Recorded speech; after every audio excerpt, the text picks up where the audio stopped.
Ang pagkakaiba sa pagtiis sa bagyo. Bumuhos ang ulan at dumating ang baha, at umihip ang hangin at humampas sa bahay na iyon, at gayon may hindi ito bumagsak, sapagkat ito ay itinatag sa bato. Bumuhos ang ulan at dumating ang baha, at umihip ang hangin at humampas sa bahay, at ito ay bumagsak, at malaki ang pagkahulog nito. Mababasa po ito sa Matthew chapter 7 verse 25 and 27. O Panginoon naming Ama sa langit, Panginoon, tunay na ikaw po ay kakaluwaluwalhati. Napakabait niyo po at napakabuti niyo po. Panginoon, ngayong oras po na ito kami ay magde-devotion. Tulungan niyo po kami, Panginoon, na talagang intindihin po ito at talagang isa puso po namin at gagawin po namin ang mga naintindihan po namin ito ng buong puso para po sa inyo at ipapahayag o i-share po namin sa ibang tao. Marami pong salamat, Panginoon, sa bagong araw na ito. Patawarin niyo po kami, Panginoon, sa mga kasalanan namin. At Lord, naway patatagin niyo po at palalimin o palakihin niyo po ang pananampalataya ng bawat isa. At Panginoon, kung meron pong nakikinig na hindi pa po nakakikilala kay Kristo Jesus bilang kanilang Panginoon, naway kilalanin po nila si Hesus Kristo bilang kanilang Panginoon at sila'y maligtas at sila'y magkaroon ng buhay na walang hanggan. Pinapanalangin po namin ito sa ngalan ni Jesus. Amen. Ang relihiyon ng bawat isa, totoo man o mali, ay lilitisin balang araw. Ang pagsubok na iyon ang magpapasya ng may lubos na wakas kung sino ang trigo at kung sino ang mga pangsirang damo. Sa madaling salita, ang mga hindi natubos ay ihahayag mula sa mga tinubos.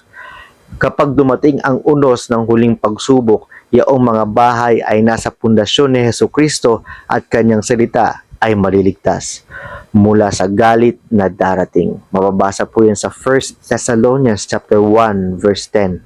Gayunpaman, ang mga may mga bahay sa buhangin ay hindi maliligtas. Ngunit tulad ng mga kambing sa hula ni Jesus sa huling panahon ay aalis sa walang hanggang kaparusahan.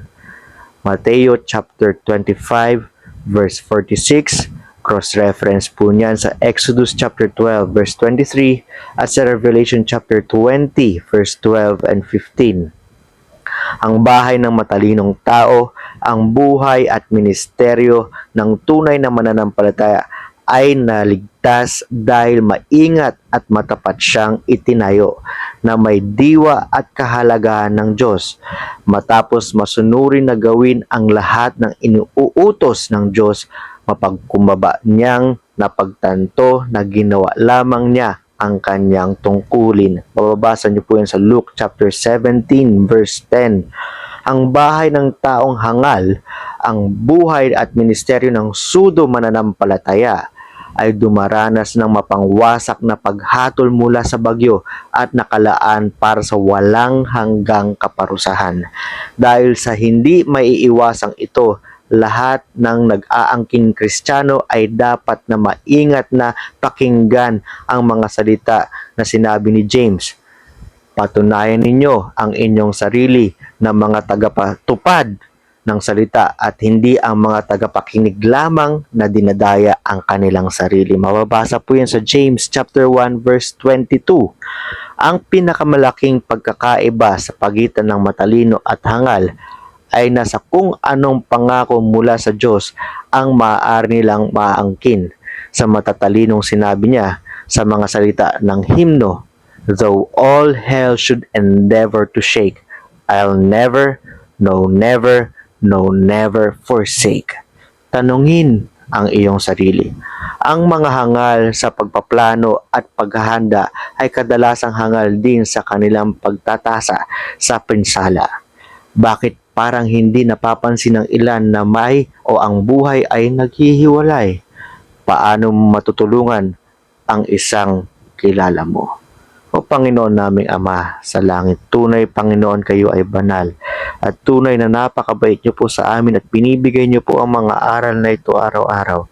Naway Lord, i-check po namin ang aming sarili kung kami talaga ay nakasandal at nakatayo sa tunay na bato at kayo po iyon, Panginoong Hesukristo na aming Diyos.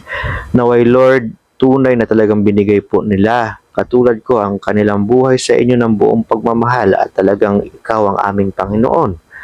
Dahil Panginoon, pag sinabi namin na ikaw po ang aming Panginoon ay talagang buong buhay namin ay pagmamayari niyo na po at buong pagmamahal po namin na sinusunod namin ang inyong salita mula sa inyong Biblia.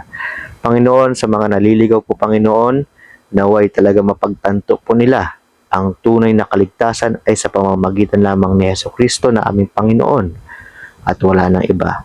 Marami pong salamat at ipinapanalangin po namin ito sa ngalan ni Jesus. Amen. Ulit po, itong mga devotion na po na ito ay galing po sa gty.org. Ang nakalagay po doon ay English. Itinatranslate lang po natin sa Tagalog. Itong devotion na ginagamit natin ay galing po doon sa Life of Christ.